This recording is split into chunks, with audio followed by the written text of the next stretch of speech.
दोस्तों नमस्कार, जय हिंद। दोस्तों कहते हैं ना, जब किसी का जीने का अधिकार कोई छीन लेता है और छीनना चाहता है तो वो किसी भी सूरत में जीना चाहता है और वो कुछ भी करने के लिए तैयार रहता है। तो दोस्तों उसी में से एक दलित जाति है जिसको दलित कहते हैं। उसे काफ़ी ज़्यादा सताया गया, उसको पढ़ने का अधिकार छीन लिया गया था, उसको जीने रहने खाने सभी तरह का उस पर पाबंदी था, अनटचेबिलिटी थी, उससे दूर रहता था लोग, सटना नहीं चाहता था, बातें नहीं करना चाहता था। मतलब ये समझ लीजिए कुत्ता को तो फिर भी घर में पालता है, लेकिन उसे कुत्ते से भी नीचे उसका जीवन यापन कर दिया था। फिर भी किसी तरह जीते रहा। और कहते हैं ना कि अवतार अगर बात करें तो अवतार के रूप में बहुत सारे ज्योतिबा फुले जी आए, बाबा साहब अम्बेडकर आए और इसने दलितों का मान सम्मान दिया, संविधान दिया, जिससे कि दलित समाज जो है एक अच्छे सोच और अच्छी तरह से जीने लगा, पढ़ने लगा, अच्छे घर बनाने लगा, नौकरी लेने लगा। ये सारा कुछ बाबा साहब की कृपा है। वो इसके बाद आप देखेंगे कि घर बनाने लगा, अच्छे अच्छे गाड़ियों में घूमने लगा। इसीलिए बाबा साहब भीमराव अम्बेडकर को दलित लोग भगवान से भी ज़्यादा पूजते हैं, क्योंकि उनका कहना है कि भगवान ने हमें कुछ नहीं दिया, लेकिन बाबा साहब ने हमें सब कुछ दिया। उसी के बदौलत पर आज हम इतना आगे बढ़े।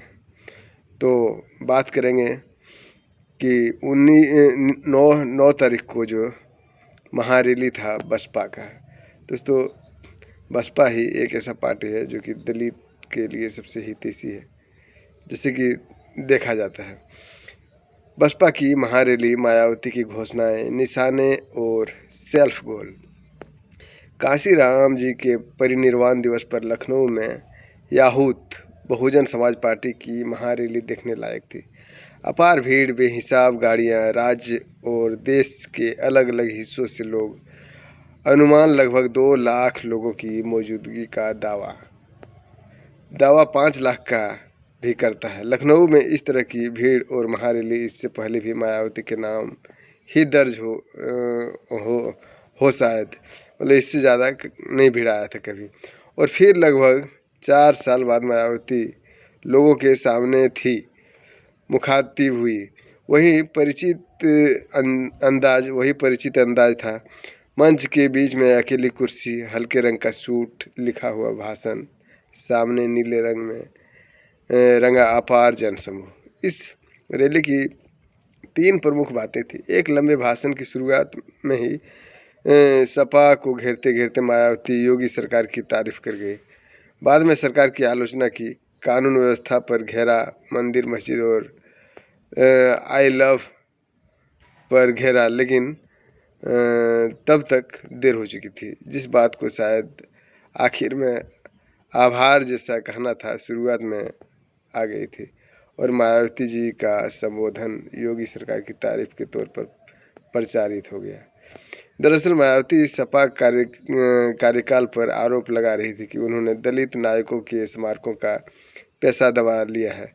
इससे बेहतर तो योगी सरकार है, जिसने बसपा के अनुरोध पर पार्कों में आने वाले के टिकट का पैसा इन स्मारकों की मरम्मत पर खर्च किया है।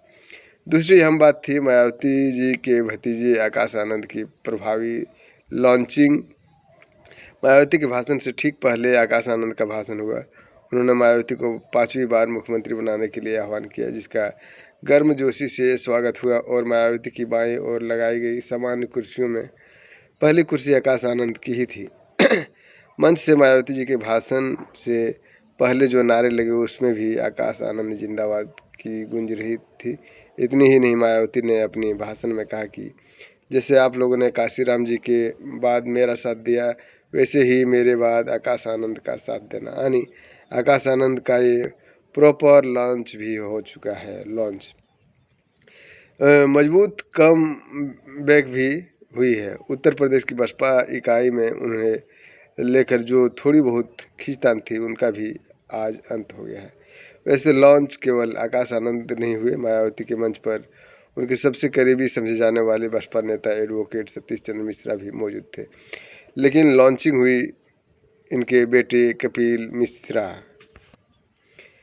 मिश्रा की। मायावती ने उनके कामकाज की तारीफ भी की और पार्टी के लिए उनके योगदान की सराहना भी की। जाति समीकरण को साधने के लिए मंच पर सतीश चंद्र मिश्रा के अलावा उमाशंकर सिंह भी मौजूद थे और उन्हें भी अगली पंक्ति की कुर्सी पर जगह दी गई थी।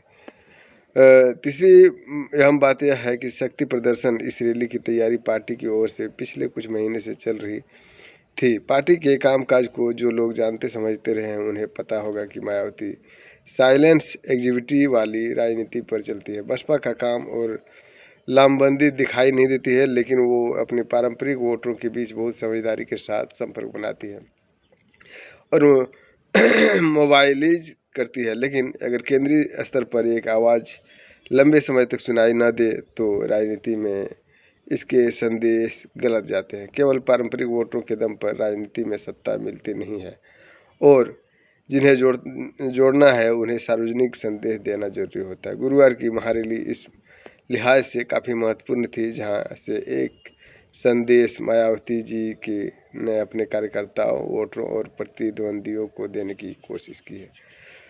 लड़ूंगी, अकेले लड़ूंगी, लड़ना और जीतना है। आप लोगों को बहन जी को फिर से सत्ता में लाना है। गठबंधन की 3 सरकारें कार्यकाल पूरी हो चुकी है। ऐसे कई बातें मायावती ने अपने भाषण में नहीं कही, लेकिन सबसे अहम बात था पीडीए पर गुस्सा। अखिलेश को दोगला और कांग्रेस को हवाई बताती रही मायावती जी।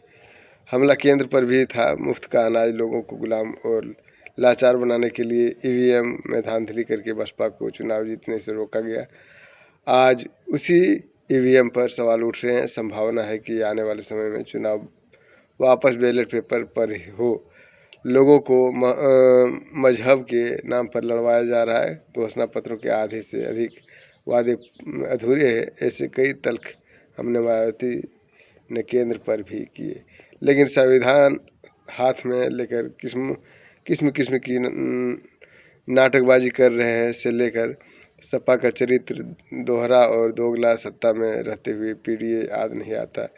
दलित आदर्शों के नाम पर बने शहरों के नाम वापस कर लिए गए, योजनाएं बंद कर दी गई, जैसे हमले सबसे तीखे थे। अंबेडकर से लेकर दलित राजनीति के नायकों का अपमान करने का आरोप मायावती ने कांग्रेस और सपा पर लगाया। इसके पीछे मायावती के पास पर्याप्त कारण भी थे। दरअसल मायावती जी की सूबे में लड़ाई भाजपा से नहीं, सर्वस्व और प्रभाव को वापस पाने की जद्दोजहद कर रही बसपा के लिए सबसे जरूरी उस जमीन को बचाना है जो 2024 के आम चुनाव के बाद से खिसकती नजर आ रही है। पिछड़ा, दलित और अल्पसंख्यक का अखिलेश फार्मूला मायावती के वोट बैंक में डायरेक्ट सेंध था। इसका खामियाजा मायावती और बसपा को उठाना पड़ा है। यही कारण है कि मायावती भाजपा और केंद्र सरकार से ज़्यादा समाजवादी पार्टी और कांग्रेस के खिलाफ मुखर रही है। गुरुवार की रैली में उन्होंने और मजबूती से दर्ज कराई। तो दोस्तों, इस तरह की भाषण दी मायावती जी ने। आपको कैसे लगा वीडियो? अच्छा लगे तो लाइक, शेयर और सब्सक्राइब जरूर करें। जय हिंद, जय भारत।